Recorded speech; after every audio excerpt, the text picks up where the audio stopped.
Okay, we're going to start off down low with the legs, because you could start with the wings. I just think it's easier to start down here with the legs. And basically what we want to do is get rid of a bit of this skin so that we can see where the bone is for the leg, okay? Now, if we were using a recipe that was going to call for the skin on the breast, and a lot of recipes do, we'd want to be careful not to cut too high here, because that would lose some of our precious skin. I'm actually going to not need this skin for the recipe we're making tonight, but just for illustrative purposes here, I'll try to keep away from the skin at the top of the breasts here, try to cut down low. And basically what we're trying to do is just to expose, there's a bone down here. Cut away that. Let's see, is that getting on camera pretty well? Yeah, the knife is sharp. I think we did a decent job sharpening it. All right, and then once we've got this guy open, we're feeling for, there's a bone down here that we want to pop out. There we go. Let's see, is that visible there? So you can see it pops right out of the joint, and that's going to make it easier for us when we go to cut it. When we do go to cut it, we want to be careful when we're cutting through the back here. There's a little bit of meat that's called the oyster, and it's just a really nice piece of good dark meat that we want to try and preserve when we cut around that bit. So I'm going to start here and go slowly so that I can see if I'm getting or missing that oyster. So you can see it's right there. So I want to go down a little lower so that I get all of it and it doesn't go to waste, because that's good meat. All right.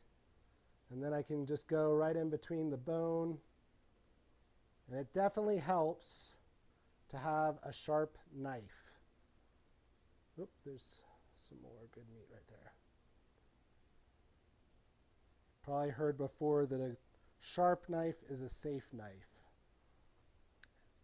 So I'm just letting the weight of the bird separate this here for me so that I can see what I'm doing more easily. All right, so there's our leg and thigh together, intact. And I'm going to put it on here for now. So in last night's stream, I was complaining about my baking sheets, my baking pans just being too flimsy. So went to the restaurant supply store today to get that honing steel to sharpen the knife for this task. And then I also picked up for, I think it was $8 or $9 US, a proper baking sheet. And you can see it's quite a bit thicker than the thin baking pans that you tend to get at the grocery stores and things like that. And I have confidence that that one won't buckle on me while I'm baking and or roasting vegetables and possibly spilling oils down into my oven. All right, so again, I'm just cutting the skin here, cutting the skin away, trying to preserve it for the breasts, but getting rid of enough skin that I can see down here. Just use my fingers to clear away a bit of this so that I can get down here to the bone and just buckle it upward so that I can see where that joint is. And then I'm going to come in where you flip the bird on its back or aside so that I can see a little more easily.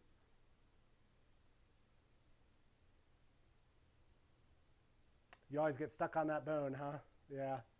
I think if you're able to kind of pull the joint apart a little more and see where the joint comes together, then it might be easier. All right, so again, I'm trying to keep that oyster intact. Do you guys see that bit of dark meat there?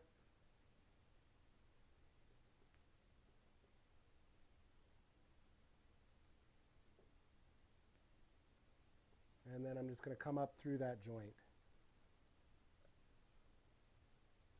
And there we have the other thigh and leg. All right, and then our wings. Oh, I guess we could go over, well, we'll come back to that, how to cut those two apart.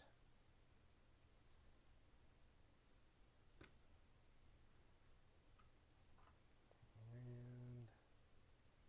I'm trying to remember which way to turn the wing. Working Chef, are you still in the chat? I'm trying to remember which way I want to turn the wing so that I can see its joint when it pops out.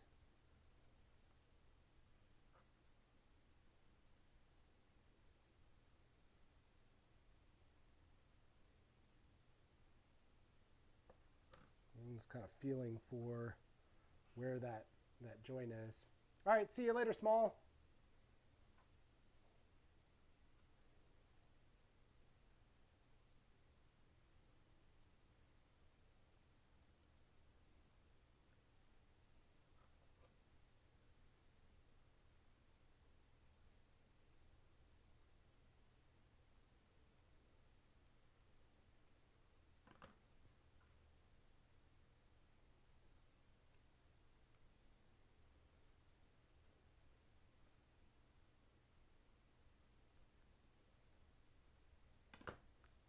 All right, so we got the, try to expose that joint there.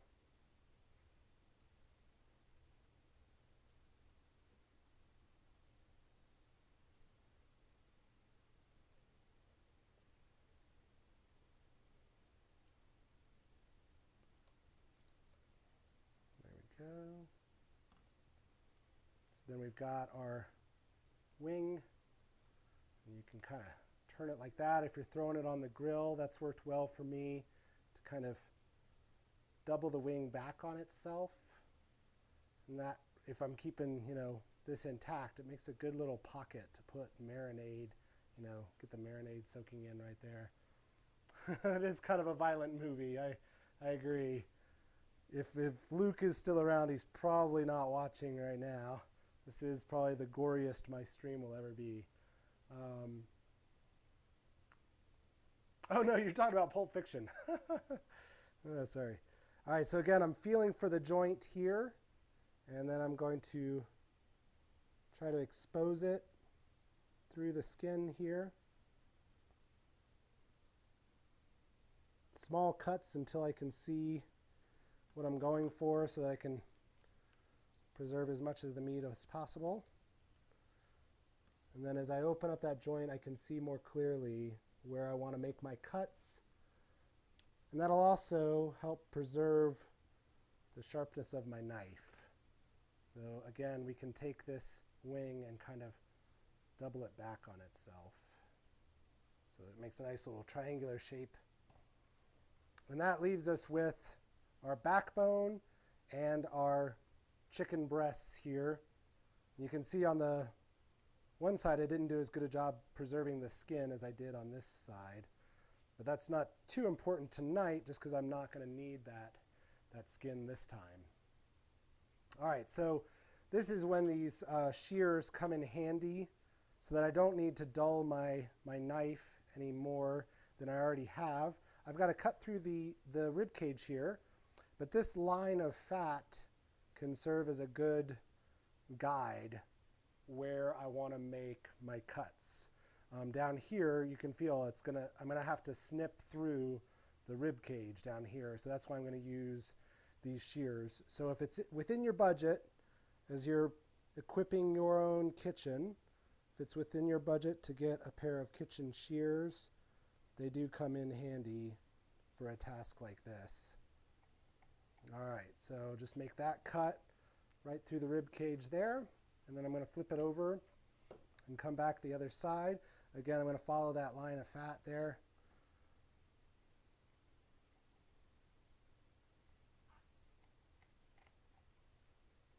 All right, and then we can open this up and see where we need to break apart. There's usually like a little piece here and a little piece on the other side that kind of hold it together. And we have to do a little gory breakage here. Try and separate the two.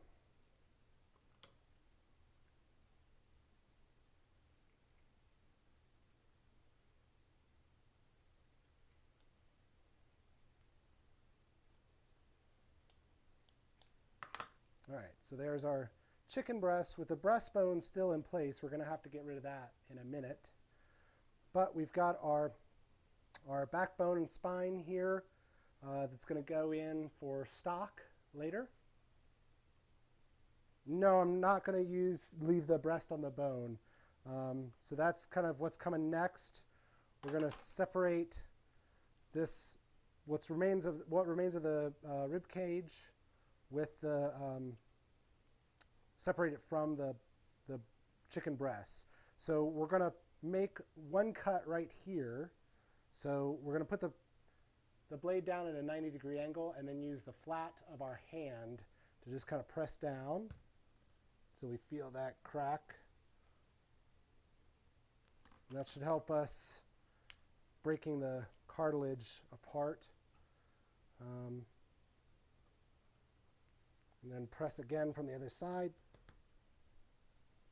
I don't know if you're able to hear that on the camera there.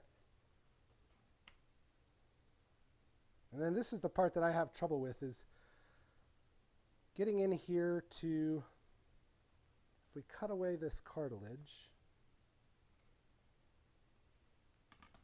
I've seen some people that are able to pull out, let me get the knife away from me.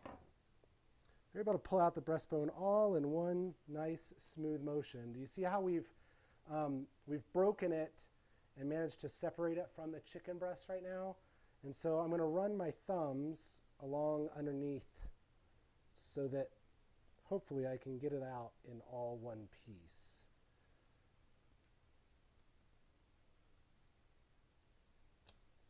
No, it broke on me. Working chef, you got any tips on how you can do that and not have it break on you? So there's that. There it goes. So you can see when it broke, though, it's left a little bit in there that we'll have to get out. And then we're going to this a little. Need to separate these remaining bits from our chicken breasts. So I'm just using my fingers to run underneath here.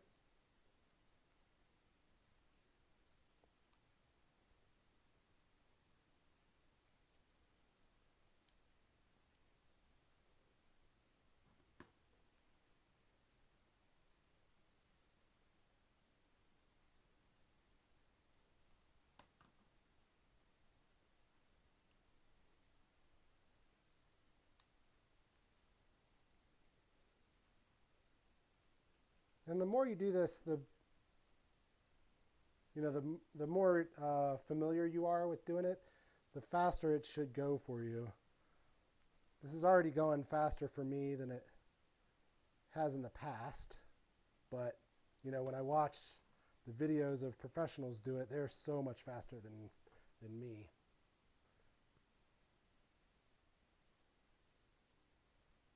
Oh, so you leave it intact.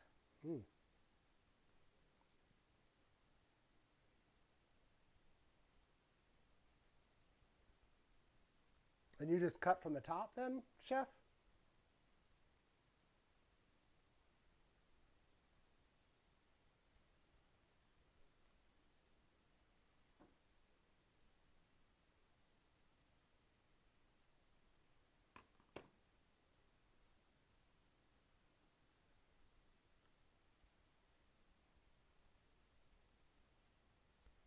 I'm just separating the wishbone here. You folks in the UK, do you guys call it a wishbone? That's not just an American thing, right?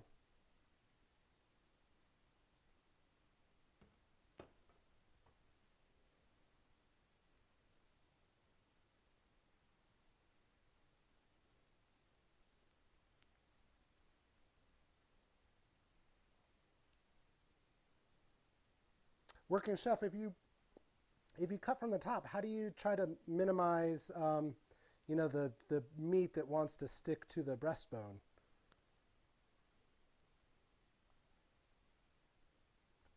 There you go, so pulling that away.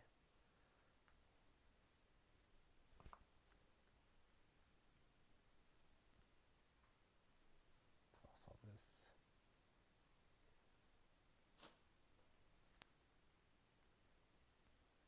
Well, I think I broke our wishbone here.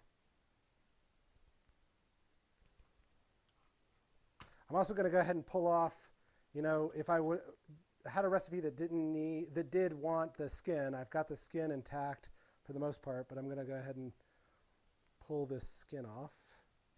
So we don't need it.